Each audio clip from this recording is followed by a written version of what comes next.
Where's the shutter? Of course, we've already got the rear lens group and the retaining ring off it.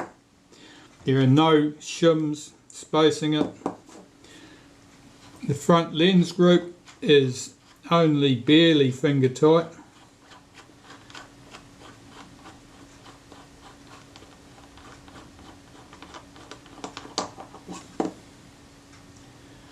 It's very scarred up. I suspect that someone's used tools on that to get that off at some stage. Generally speaking, if they won't come off with your fingers, a friction tool is your next best alternative. I don't think some of those marks will ever come away. The shutter, let's have a look at this. We'll set it to a 10th, cock it, fire it. That's fairly credible. The shutter's blades are quite marked. There's a bit of oil on them. There's certainly oil on the diaphragm blades. When you get oil like that, you may find that the shutter will work okay on a warm day, but might fail to move on a cold day. Right.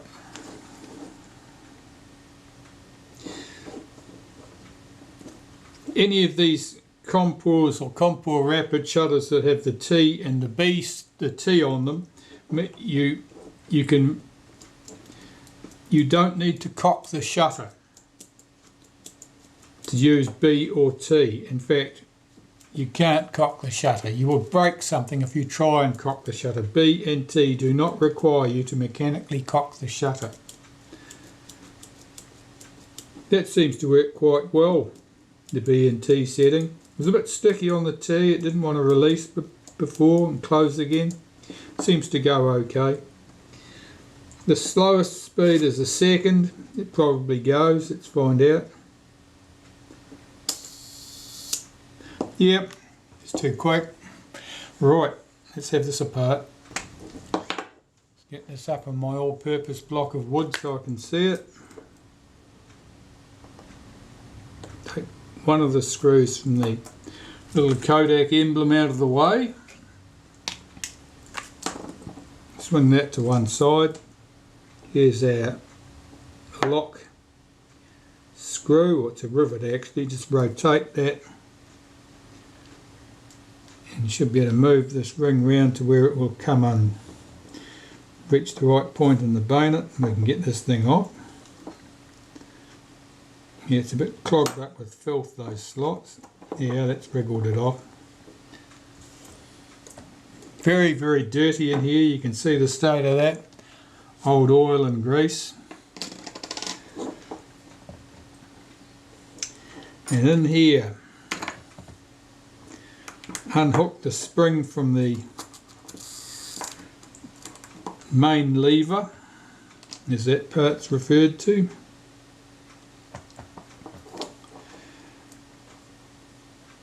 I'll remove this post. That is where you could fit a cable release on that shutter in that position. There was a plunger, little shutter release plunger in that position. Was that on the 126? It was certainly on the early ones. I think it was on the 126 as well. This little tab here latches the main lever in the cocked position and is moved by the shutter release to release the main lever when you fire the shutter. Just lift that out of its seat. This lever here is operated by the cable release socket. It's also has the return spring on it for our shutter release. So I want to lift that out of its seat. It's got a spring is trapped in the groove down here in the body, which, see if I can unhook that. Yeah, there it is. These parts are a little bit gummy, just a bit dirty with sticky old grease. This is the high speed spring, the 500th per second spring. Now I can remove the shutter release lever. This has a tiny spring on it all of its own. Now that's why the T setting wasn't working well before this. That's very sticky and gummy in its action. That should move freely. That spring's very fine, you've got to be careful not to damage it. This lever here, this is the B lever. Again, that's very clogged up, it's very sticky. I'm going to remove that. There's a screw, and the screw holds down a bush, a shouldered bush, and the shoulder of the bush holds down the lever. Now the lever's got a tiny spring on the end of it, and the other end of the spring operates this lever here. That can stay on the mechanism plate, don't need that off. Everything here is looking pretty dirty and greasy. It's got a dirty green sort of a looker to it. Hopefully all that stuff will clean away. That's all we need off the top of the shutter. We can split the case now. 3 screws at the back of the shutter case go through the back of the case and hold the mechanism plate into the case.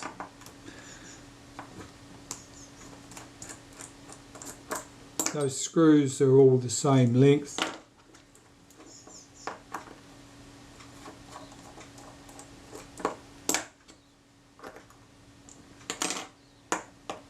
And we should be able to split the case now. There we go. Here's our mechanism plate with the shutter blades on it. Here is the shutter case with the diaphragm blades in it, and you can see those diaphragm blades are very, very oily. And they need to come apart. Fun. Okay. There's a bit of cotton there, a bit of thread of something, a bit of cotton or something there. Right, 3 screws hold the retaining plate in place. In this case, those screws are identical. In later shutters, one of them is a countersunk head screw. These ones are not, these are all plain, they're all the same. Take those screws out.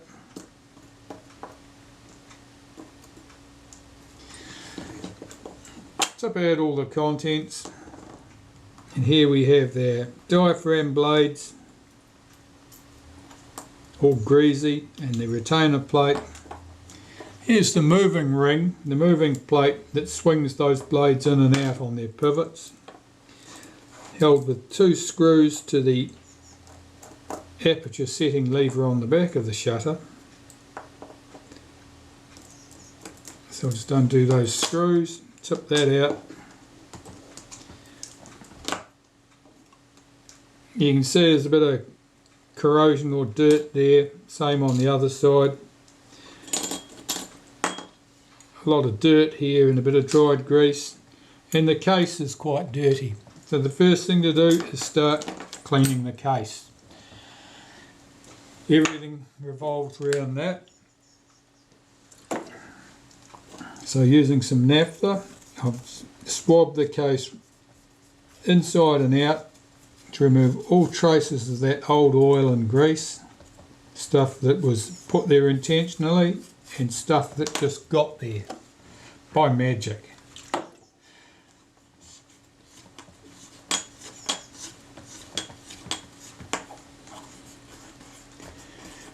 Now the retainer ring was very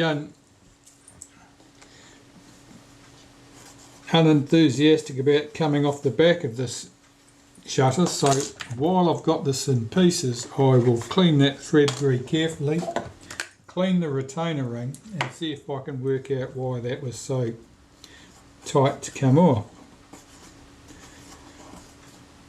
I'm looking at the status. There's a few dents in the thread.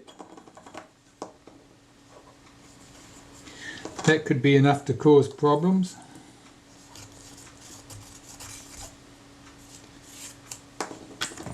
Where's my retainer ring? I'll just clean this.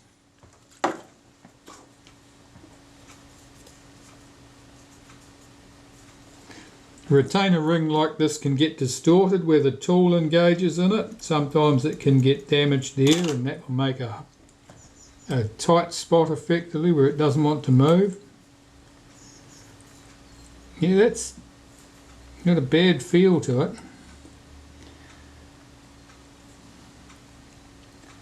Put a bit of naphtha on there and see if that works on a bit better. Yeah, it's just there's a rough spot there somewhere.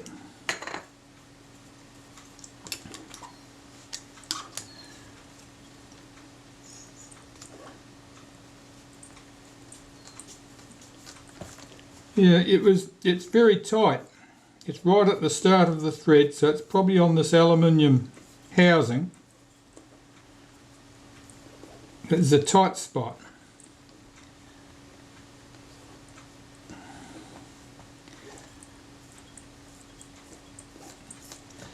Now I don't want it tight because when I go to put the shutter back in the camera, it's never easy to get the retainer ring on anyway. I don't want to be fighting with the thread that's too tight at that spot there. So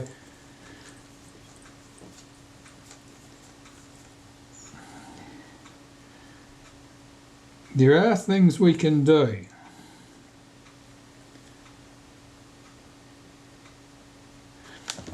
I'll get some brasso. First we'll try solvent. If it doesn't improve with solvent, we'll try some brasso. Because basically if there may be metal sticking up that shouldn't be sticking up. Let's just run a little bit of acetone down there. Work that backwards and forwards. And if there's any paint or lacquer holding it, that will shift it. If that's not our problem, it won't make any difference at all.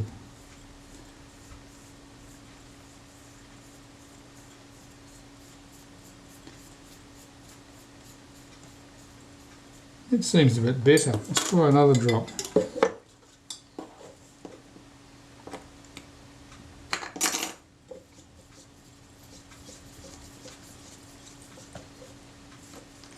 Now there's still a tight spot there. That's not just paint. Alright. Brasso it is then. Metal polish is good. Basically we're going to get the two components to grind each other away.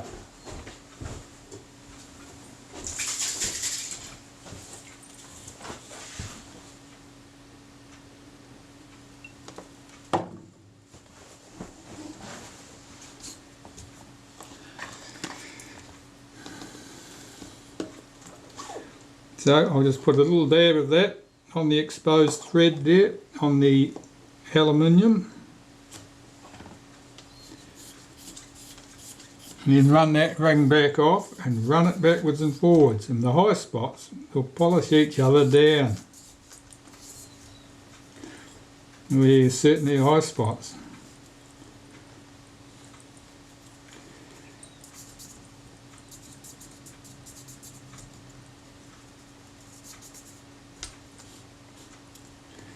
Yeah, that's tight.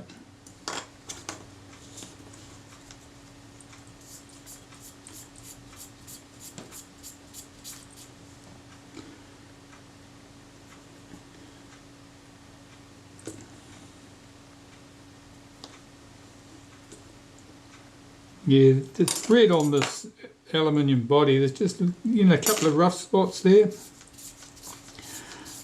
If anyone's guessed what happened, it may be that the shutter had got dropped on the table, or it was on the table and something hit it. Just enough to damage that fine thread and make it tight.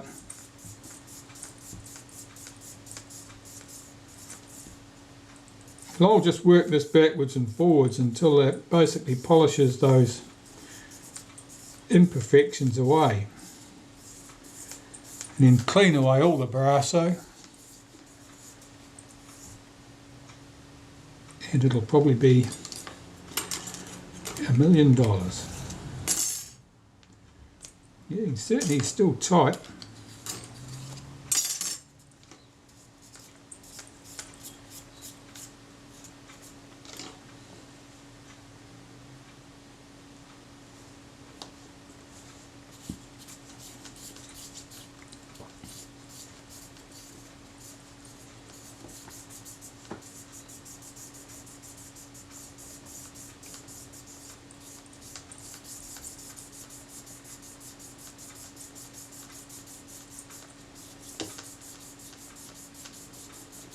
This same technique can be used where lenses that are adjusted by screwing in the front element are unusually tight, typically because someone's attempted to cross thread them at some stage and the threads have got distorted. But the same technique will work for that too. Okay, that should be good now. That should be just great. Let me get rid of all of that metal polish.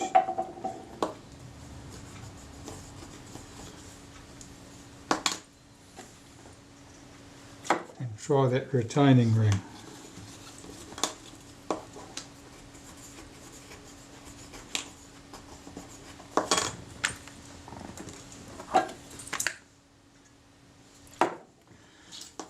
And I'm going to all this trouble mostly for my own benefit, because I do not want to have to struggle and fight when it comes to getting the retainer ring back in place and tightened up.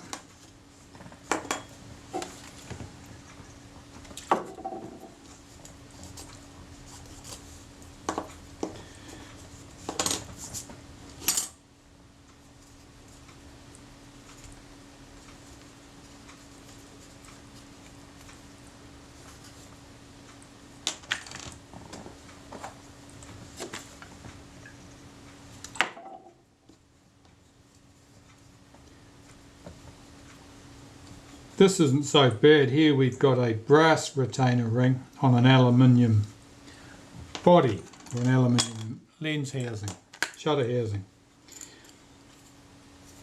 Occasionally when you're repairing cameras you'll discover one that's got an aluminium retaining ring on an aluminium shutter housing, and they are a problem because the aluminium pretty much just welds itself together and you can have real trouble getting them apart. Okay, that's really good now. It's nice and smooth, goes on easy, no problem getting that started. It won't cause me any grief. So once more, let's clean the case.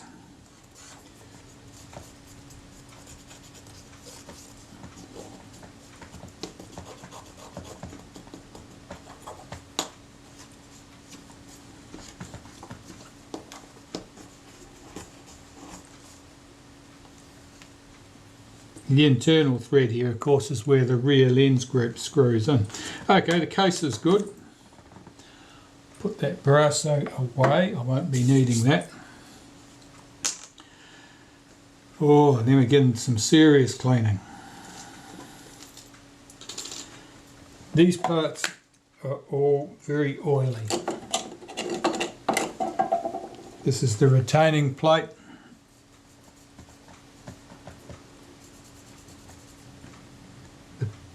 Dead flat side faces the diaphragm blades. The side with the 5 small dimples in it faces the shutter blades.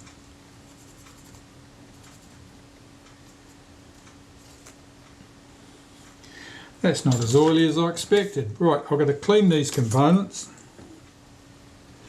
That doesn't look too good, does it?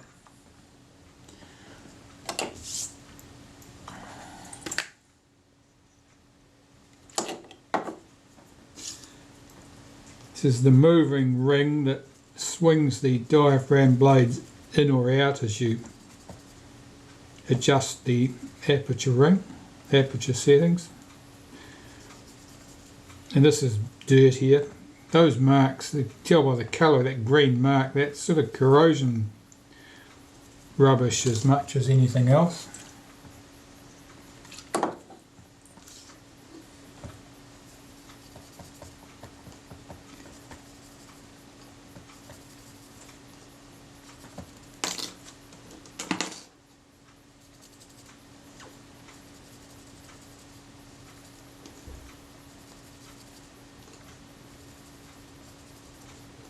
Here I'm making sure I get rid of any greasy marks on there and looking at the surface to make sure it's good enough to do the job, and it appears it is. It's by no means pristine and shiny, but we don't need it to be.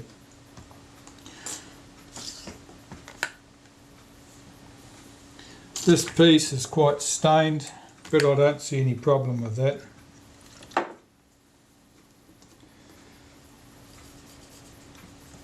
Sometimes they have corrosion on them where somebody has picked them up between finger and thumb and left their fingerprints to etch in over time. This one is just fairly uniformly dirty looking. There's surface corrosion of a fairly minor nature. You can tell by the pattern of some of that. That's fingerprints, there's patterns. You can, it's pretty distinctive. And that's what it'll be. But there's nothing seriously wrong there. These diaphragm blades, they are very oily. I'm going to have to clean those very carefully. Because what happens with the oily diaphragm blades is that they stick together, particularly when they're cold. And when you push the aperture setting lever, something has to give. Well, these blades are very oily. I'll clean them one at a time. You have to be very careful when you're cleaning them not to bend the blades if at all possible, because it's very difficult to assemble the diaphragm if the blades are bent out of shape. They don't need much distortion on them at all, and they're very difficult to deal with. The blades are not symmetrical. The rivets on them that form the pivot points are closer to the centre line of the blade at one end and closer to the edge of the blade at the other. So they are only assembled in one direction, and it's essential that you get them correct. So as I clean them, I lay them out on the paper all in the same direction, so that when I go to assemble the diaphragm, it's easy to pick them up and place them correctly. A lot of these marks aren't coming off the blades. Some of that might be corrosion. Some of it might just be staining. Oils, over time, as they age and degrade, you're just left with sometimes you're left with like a lacquer. Anyone who's done any welding will be aware of that if you degrease metal before you weld it, it's a lot easier than not bothering, because you end up with a hard lacquer, ring of lacquer around your welds further out where all the volatiles were baked out of the offending oil, and you end up with a ring around your weld. It causes you grief if you're getting anything electroplated.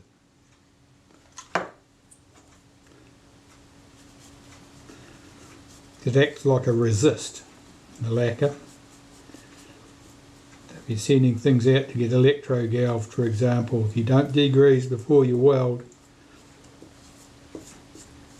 you end up with the lacquer from the oils, and then you end up with dodgy looking electrogalv around your welds, which of course has nothing to do with repairing cameras.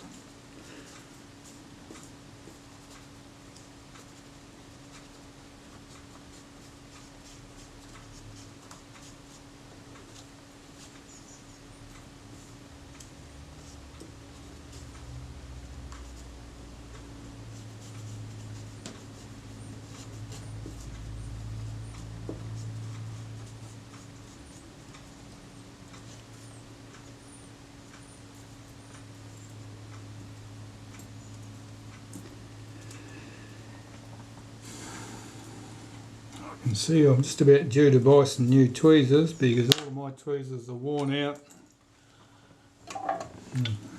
lost their sharp edges and don't pick things up.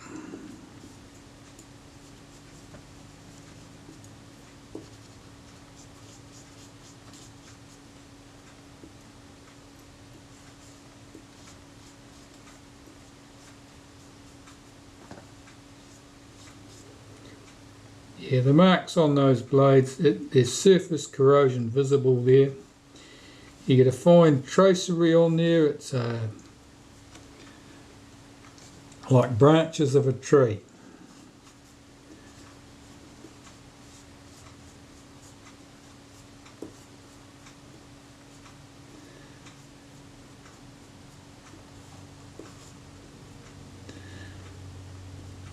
Shutter blades, if they've got fine surface corrosion on them, you can polish them with metal polish like Brasso, and that can give you a good result. But these diaphragm blades, because they've got the rivets on them to form the pivots, they're exceptionally easy to damage just by catching your cleaning cloth or your cleaning cotton buds on those rivets. So the risk is just not worth it typically. I only polish diaphragm blades in very few circumstances. If it was a reflex shutter where the diaphragm is, for want of a better word, active rather than passive, it has to shut down to the set aperture when you fire the shutter, then they need to move very smoothly. Then you might need to polish them to ensure that they do. But generally on a rangefinder or viewfinder camera, they are passive. You set them in a position and they just stay there. Then they don't need to be polished as long as they move freely enough and aren't causing any problems.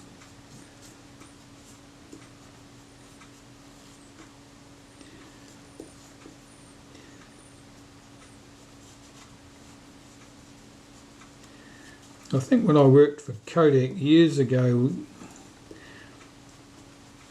we probably did polish the diaphragm blades more frequently. But it was really just done for cosmetic reasons. And it often involved a walk of shame down to the end of the workshop to the spare parts drawers to get a replacement blade after you'd buggered something up. Okay, that's ready to be assembled now. Let's just check that I've got the 3 screws for the plate, the 2 shoulder screws, and the blade. There's the diaphragm settings ring, aperture setting ring, there it is. I've got to clean this. This goes into the case first.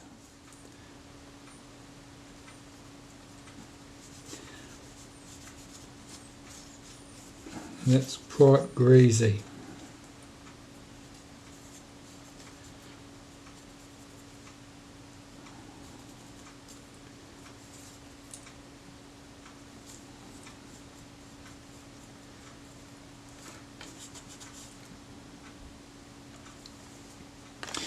Okay, that can go on the case first. I'm going to lubricate that very lightly with a bit of molybdenum paste. It has to be able to move freely, but you don't want it so loose that it's easily bumped. So getting the feel of it right's a bit of an art form.